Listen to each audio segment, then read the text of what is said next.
ببینم. میدونی من خیلی توتی دوست دارم. فرهاده به من نشون نمیدی؟ از اینجا برو.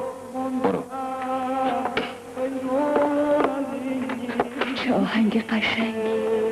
چه خبره؟ پس فردا شب برای مروارید قند میشکنم. یعنی چی؟ مروارید مرد زندگیشو انتخاب میکنه با انداختن سیب به طرف یکی از خواستگاراش. اگه اونم قبول کرد سیب و گاز میزن.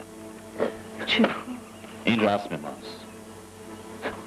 چه رسم قشنگی. مگه چند تا خواستگار داری؟ خیلی. آخه مروارید دختر خوشگلیه. طوری تعریف میکنی مثل اینکه تو هم یکی از خواستگاراشی. چی؟ بهرام، تو هم یکی از خواستگارای مرواریدی؟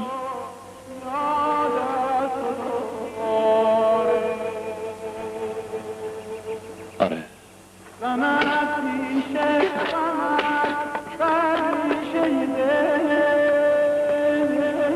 شیرین صبر کن.